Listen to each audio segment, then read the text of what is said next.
supaya DeepSeek ini coba mengembangkan machine learning-nya kemudian dengan perangkat kerasnya atau microchip-nya yang dibuat oleh Cina sendiri yaitu Huawei. Ini mengatakan bahwa untuk sementara kompetisi teknologi antara Cina dan Amerika sebenarnya ada saling ketergantungan. Saling membutuhkan. Xi Jinping sedang melakukan konsolidasi yang cukup kencang sekarang supaya menjamin bahwa dalam era geopolitik yang penuh ketidakpastian, tarif, segala macam itu pemerintahannya tetap koheren, utuh dan konsisten. Untuk sekarang ini ciri khasnya dunia. Nggak bisa loh. Ya cuma Korea Utara aja mau sendiri gitu loh. Kuba juga udah nggak ada kabarnya tuh ya. Kuba goodbye gitu kan. Fidel Castro itu kan ide yang sudah mati, dogma yang sudah mati. Responsible autocracy, autokrasi yang bertanggung jawab gitu loh. Soft authoritarianism kalau dalam istilah politik. Ya kalau kita berharap dia suatu waktu menjadi demokrasi barangkali terlalu jauh.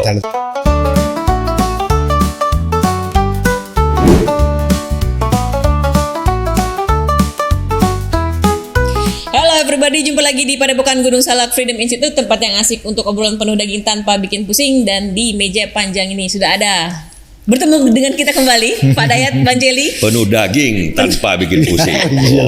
Mantap itu ya. Penuh daging tanpa bikin pusing. Banjeli, aku ini nih udah lama nggak dengar kabar. Tentang DeepSeek, Lian Wenfeng, DeepSeek, pemilik DeepSeek itu ya. Dan kita juga udah lama nggak bicara Cina, Xi Jinping. Betul. Selama ini kan kemarin tuh kita Rusia, Ukraina, Putin, Zelensky, sebelumnya Iran. Juga kemerdekaan Indonesia kan kita bicara Indonesia dong, Jepang, Belanda. Penting saya kira Mas, kita ngobrol lagi soal DeepSeek karena DeepSeek ini milik Cina dan Cina itu sekarang faktor. Beda dengan Rusia yang hanya fakta sekarang. Ya, nggak faktor lagi. Faktor dan fakta ini lagi daya top. Maksudnya kan Rusia ini bekas superpower, mantan superpower. Faktanya memang superpower seperti itu, tapi nggak faktor lagi. Sekarang dia tinggal bayang-bayang dari kejayaan masa lalunya. Kita bicarakan kan karena agresinya di Ukraina. Dan sebagai kekuatan kan dia kekuatan militer dan nuklir aja. Betul. Dia bukan kekuatan ekonomi. Dia bukan kekuatan teknologi. Betul. Sementara zaman ini kan ekonomi dan teknologi yang menentukan. Karena itu yang namanya superpower selain Amerika kan Cina. DeepSeek menjadi salah satu hal penting. Dengan ekonomi yang tumbuh cepat, dengan teknologi yang berkembang ini kan. Nanti kita bicarakan geopolitiknya. Kalau dulu Uni Soviet waktu jadi adik kuasa kan juga sama. Militer dan politik gitu loh, bukan kekuatan ekonomi dan teknologi juga ketika itu hanya belum secanggih sekarang. Teknologinya dalam senjata kali ya. Dalam senjata dan angkasa luar aja. Tapi kan bukan elektronika. 50 tahun, 60 tahun terakhir kan revolusi digital, revolusi komunikasi, revolusi komputer. Soviet kan tertinggal dari situ dan karena itu dia runtuh dan hampir semua Eropa tertinggal. Betul, dan Rusia kan mewarisi kelemahan itu sampai sekarang, tetapi dia masih punya kekuatan nuklirnya, makanya jadi penting.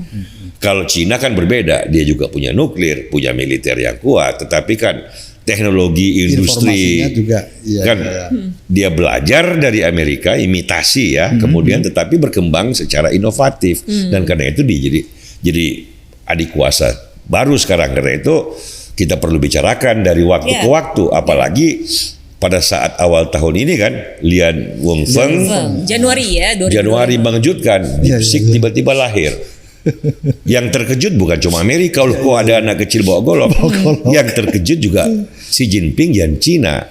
Kok bukan raksasa-raksasa di Cina yang melahirkan. Di Cina kan punya banyak BUMN, baik di sektor telekomunikasi, sektor infrastruktur, PU-nya, BUMN karyanya Cina kan gede-gede, raksasa, PLN-nya, energinya. Tapi bukan mereka, yang swasta yang raksasa, Alibaba, Tencent, bukan mereka juga. Orang yang nggak dikenal, anak muda yang dari Xinjiang yang melahirkan DeepSeek, dan dia tiba-tiba dianggap pesaing dari ChatGPT, pesaing dari Grok, pesaing dari industri teknologi tertinggi di Amerika Serikat, sehingga status Cina sebagai superpower Baru, juga diperkuat dibuktikan juga bahwa bukan cuma kalian tuh Google, Tesla, Apple, Microsoft di sini ada, selain Alibaba, selain Tencent, selain BYD ada yang namanya DeepSeek. Wow, orang bilang informasi. ya pantas. Karena itu dan orang berpikir ini beda nih. Kalau di mobil listrik ya BYD dengan Tesla on par bersaing kan. Ada Wuling, ada macam-macam tuh di Cina, banyak banget mereknya. Tetapi AI, semua orang berkata bahwa kedepannya ini dia akan menjadi teknologi terdepan.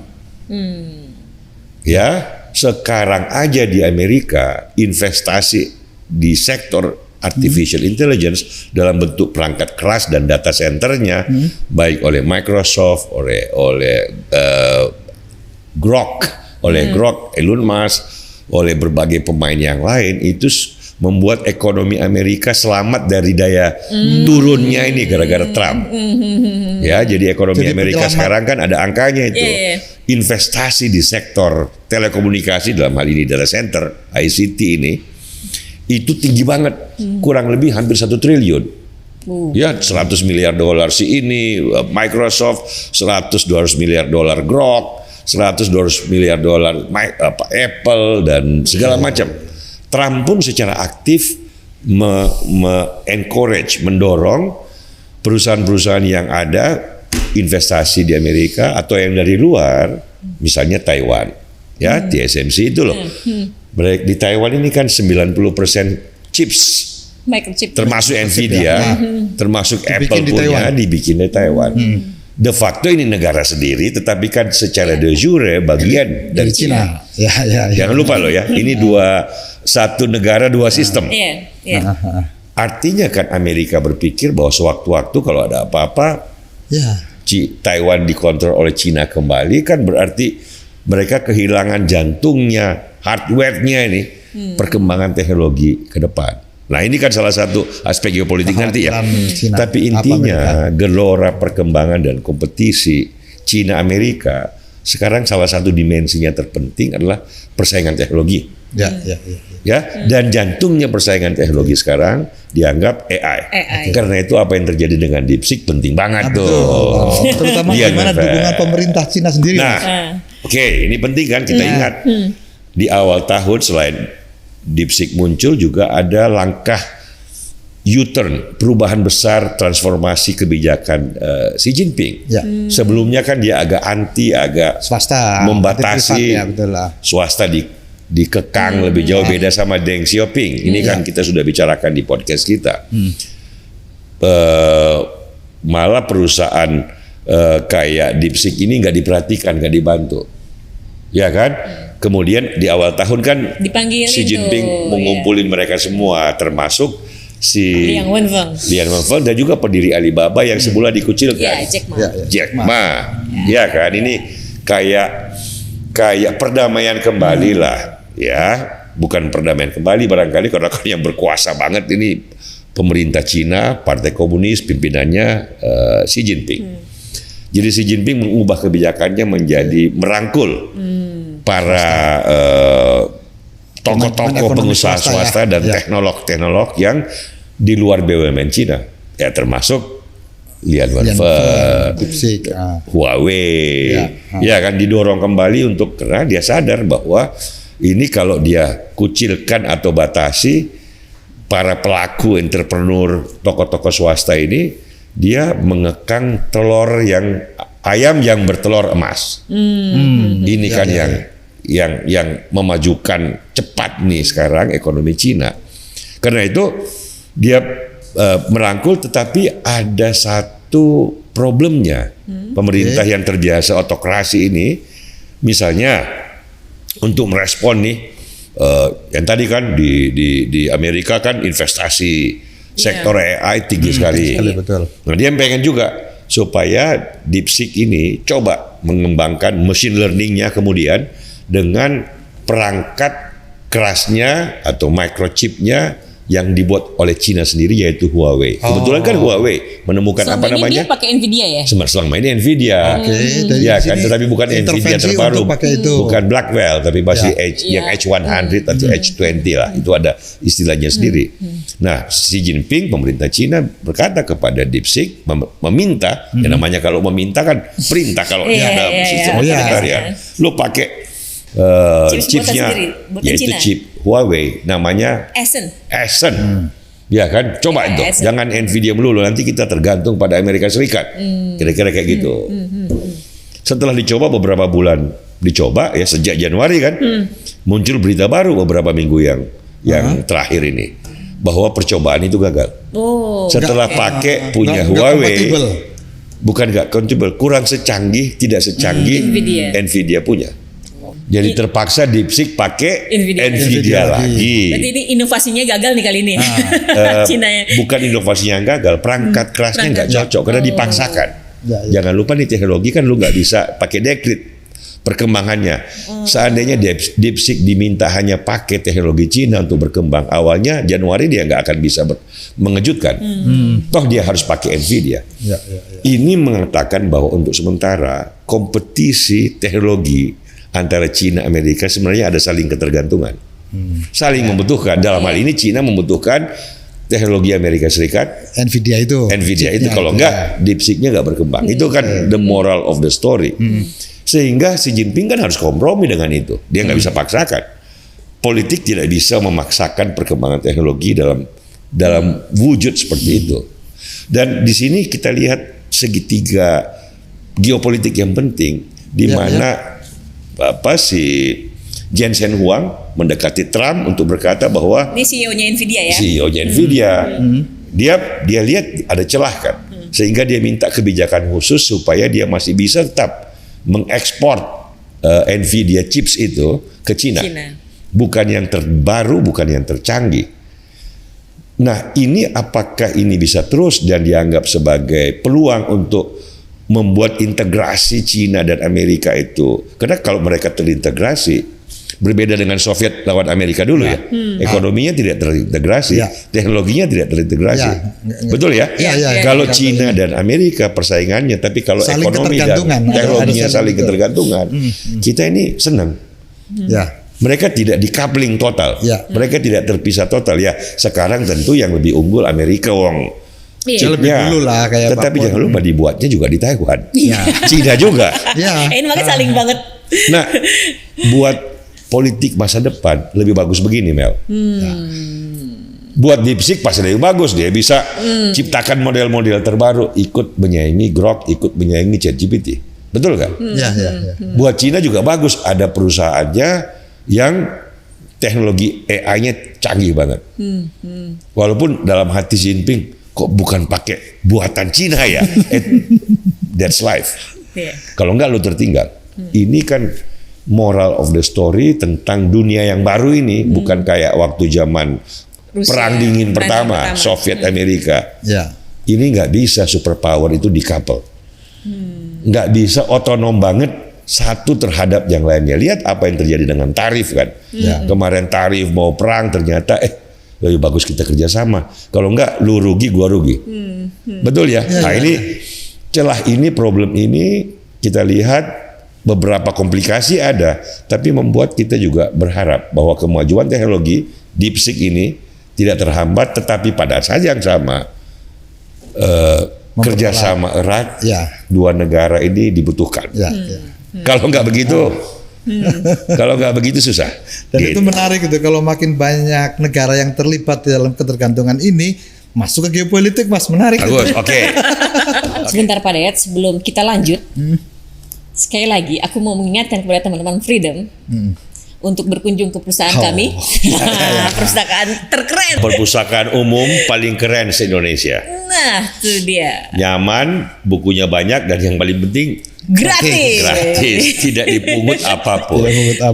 Jadi buat anak muda mahasiswa untuk memperluas perspektif, menambah wawasan, kita masih ada jurnal. Masih itu kan langganan. Tapi yang paling penting kan buku-bukunya.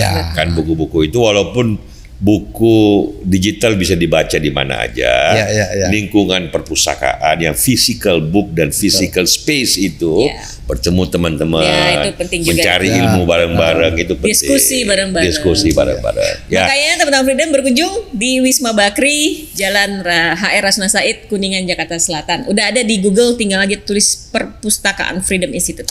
Oke. Jadi balik ke DeepSeek dan Xi Jinping. Betul. Nah, sebelum kita ke politik ya, Pak Dan, aku mau nanya dulu ke Bang Celis. Dan sekarang tuh apa kabarnya DeepSeek ya, Bang? Saya kira Lian Wenfeng ini sama timnya ya kan anak-anak muda Cina kan pinter-pinter dan mereka kreatif membuktikan ya. Tinggal dikasih lingkungan yang baik ya, dikasih pemerintahan yang walaupun otoriter dalam pengertian sistem komunis Cina gitu ya, partai komunis, ada perintah dari Xi Jinping, tetapi harus ada kelonggaran, namanya kreativitas. Ya. Contohnya Responsif dipaksakan pakai produk Cina sendiri untuk hardware-nya, untuk chips-nya, ya walaupun Huawei bagus. Ini Huawei luar biasa juga. Ini perusahaan swasta Cina yang berkembang pesat dalam bidang telekomunikasi, elektronika, bagus banget. Tetapi the fact kita harus akuin Nvidia ini lebih.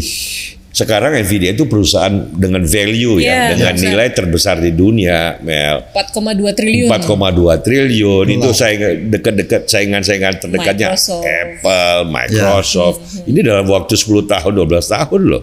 Dia dari from zero to hero. Sekarang 4,2 triliun. Dan dolar nih. Dolar bukan rupiah. Gitu loh. Jadi ini yang membuat kita lihat bahwa kalau ini kan dunia beruntung jika anak muda kreatif Amerika, anak muda kreatif di Cina bersaing dengan sehat. Masing-masing menemukan satu hal yang baru yang bermanfaat bagi dunia secara umum. Kita kan enak pakai ChatGPT, pakai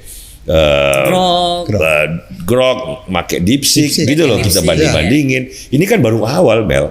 Baru 3 tahun pertama ini perkembangan. Ya, kita juga berdoa semoga anak-anak kreatif Indonesia bisa belajar dari situ, bisa melakukan imitasi dan kemudian berkembang sendiri di ITB, di UGM, di UI, di Trisakti, di Surabaya itu kan bagus banget gitu loh. Tinggal bagaimana pemerintah Xi Jinping beradaptasi ini, karena ini kan ini harus dicatat sekali lagi, sistem otoriter di Cina, sistem demokrasi di Amerika. Walaupun dengan segala kekuatan dan kelemahan masing-masing, demokrasi tapi dengan pemimpin dewa mabok, gitu kan, otokrasi dengan pemimpin yang tenang. Xi Jinping kan orangnya kalem, tenang, kebapaan, predictable, gitu loh. Demokrasi ini kan sekarang lagi agak bergejolak gitu loh. Tapi that's the demokrasi essence. dengan Mad King ya. Tapi that's the essence. Nah, ini kita lihat lah. Beberapa indikasi mengatakan bahwa Xi Jinping sedang melakukan konsolidasi yang cukup kencang sekarang, supaya menjamin bahwa dalam era geopolitik yang penuh ketidakpastian, tarif segala macam itu, pemerintahannya tetap koheren, utuh dan konsisten dengan tantangan ekonominya macam-macam. Ini kan teknologi kan cuma satu elemennya saja dalam ekonomi Cina ini. Tapi sektor propertinya kan lagi bust, lagi setelah boom lagi turun drastis. Ini yang menahan perkembangan ekonomi Cina sekarang. Tapi itu soal lain lah ya. Ini makanya dia mau ketemu PM India, Bang. Nah, PM India itu satu hal lain lagi, sisi lain dari aksi reaksi geopolitik setelah Trump agak mengecewakan India dengan menghajar dengan tarif tinggi karena India beli minyaknya Rusia, dia double tarifnya jadi 25 jadi 50. Itu Prime Minister Modi dan elit India merasa kecewa. Jadi Cina yang selama ini quote and quote musuhan, kan masih ada perang tuh di perbatasan di Himalaya itu, akhirnya memutuskan untuk kita jangan cuma ke Amerika pendekatannya Modi ini India, tapi juga balik lagi yuk kita dekatan sama Cina sehingga mereka lagi merencanakan ada summit antara Xi Jinping dan Modi. Jadi ada summit mungkin ya antara Trump sama Xi Jinping, ada summit antara Narendra Modi dan Xi Jinping. Wah, ini geopolitik jadi penuh warna. Tetapi pada ayat ini bagus. Artinya kan tidak terjadi decoupling antara masing-masing. Betul. Ya, antara masing-masing main players in geopolitics. Tadi kita sudah bilang kan, jadi antara Cina Amerika ini kan multiplayer jadinya. Multipolarities. Ya, ini untuk sekarang ini ciri khasnya dunia. Nggak bisa loh. Ya cuma Korea Utara aja mau sendiri gitu loh. Kuba juga udah nggak ada kabarnya ya. Kuba goodbye gitu kan. Fidel Castro itu kan ide yang sudah mati, dogma yang sudah mati, yang gitu-gituan. Nah, Rusia ini kan yang kita bicarakan kan dia sisa-sisa cara berpikir masa lalu yang mencoba bagaimana eksis di dalam dia masih dunia baru sekarang. Ya, tapi udah ompong. Cuma nuklir aja. Ya makanya macan ompong yang berbahaya kalau tidak nggak bisa, kita bisa nyakar ya. Kalau tidak diperlakukan dengan pas dalam sistem yang baik, itu kan bisa mengandung bahayanya sendiri. Tetap masih punya taring lah ya. Ya, nuklir. Ya kan, bahaya.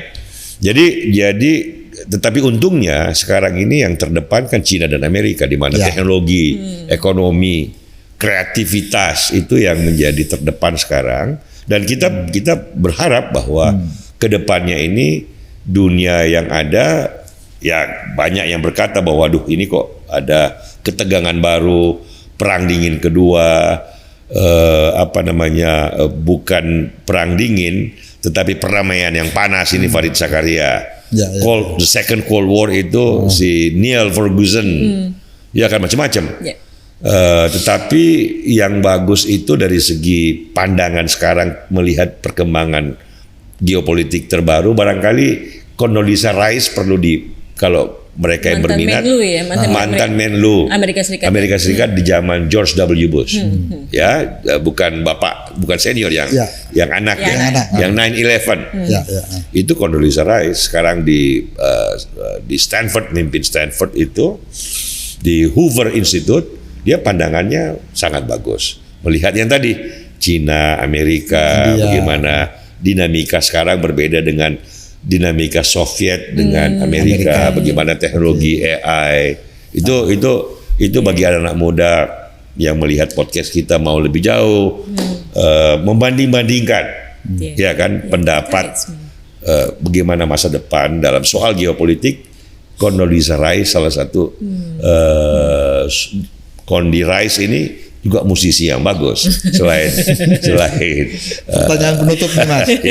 Pertanyaan penutupnya itu gimana Mas Eli melihat atau berharap lah tentang persaingan dua polar, intinya dua kutub utamanya Amerika Cina, satu negara otokrasi, yang satu sangat demokratis walaupun dengan Mad King ya. Nah, tapi ke depan gimana Mas? Demokrasi yang lagi sakit.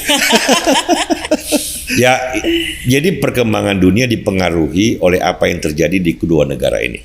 Ya, ada plus minus, tetapi secara sederhana kita bisa berkata bahwa ke depan harapan kita pada Cina, ya tetap kompetitif dalam teknologi, ekonomi, bisa mengatasi problem downturn dalam properti yang besar sekali. Ya, harapan kita adalah secara sistem Cina pelan-pelan apa yang kita sudah bicarakan di podcast kan berubah menjadi seperti Singapura raksasa, ya, responsible autocracy, autokrasi yang bertanggung jawab, gitu loh, soft authoritarianism kalau dalam istilah politik. Ya kalau kita berharap dia suatu waktu menjadi demokrasi barangkali terlalu jauh, karena kan sejarah panjang, tantangan di Cina secara negara kan pasti kaum ideolognya masih di perbatasan Cina itu kan penuh dengan berbagai negara yang punya sejarah konflik panjang dengan Cina. Amerika kan berbeda. Amerika kan dilindungi oleh dua lautan. Ada lautan Pasifik, ada lautan Atlantik. Nah, walaupun begitu kan Amerika demokrasi panjang matang tapi lagi agak sakit dikit. Kan mudah-mudahan setelah Trump Amerika menjadi normal kembali dalam pengertian yang kita kenal. Ya. Demokrasi yang matang, demokrasi yang punya kesantunan berbicara publik itu yang cukup sophisticated. Kalau sekarang kan ember bocor lah kalau kita bilang presidennya itu kan, dengan segala hormat pada inisiatifnya membuka perdamaian di Ukraina dengan Rusia, dengan segala hormat pada bagaimana dia mendekati negara Arab yang baik, itu kan oke. Tapi domestiknya hancur-hancuran. Tetapi mudah-mudahan ini kan negara besar kayak Amerika, Cina tidak statis, tidak jalan di tempat dan berhenti di tempat yang sekarang. Dia berkembang, berevolusi. Nah, kita yang melihat India tadi kan juga kita berharap berevolusi dengan baik. Nah, kalau itu terjadi, saya kira dunia dalam 10-20 tahun ke depan itu akan lebih baik lagi gitu kan. Ada teknologinya sekarang yang mencari tempat untuk mempengaruhi revolusi berikutnya. Setelah komputer, setelah internet, setelah phone, ini loh revolusi. Handphone ini. Cara kita belajar, cara kita hidup, cara kita mencari informasi, pengetahuan, cara kita belanja, cara kita naik mobil, naik motor gitu loh. Dalam 10-20 tahun ke depan terjadi perubahan besar. Mudah-mudahan politiknya makin baik. Mudah-mudahan sistem kemasyarakatannya, sistem ekonominya juga semakin baik. Nah, itu harapan kita, Pak Dayat. Oke, sip Mel. Cukup kita. Kira-kira begitu, Bu Amel. Oke, kalau gitu terima kasih Bang Celi. Itu pesan kita terakhir dari pesan Nusantara. Pesan Nusantara buat dunia. Buat dunia. Ya. Pesan yang penuh daging tapi tidak bikin pusing. Ya nggak Pak Dayat? Iyalah. Pesan yang kan kita udah bicara Ibnu Rus, kita sudah bicara Plato, Isaac Newton ya. Kita bicara geopolitik dengan pesan Nusantara yang penuh daging tanpa bikin pusing. Baik, teman-teman Freedom, demikian Padepokan Gunung Salak Freedom Institute. Sampai jumpa di episode berikutnya.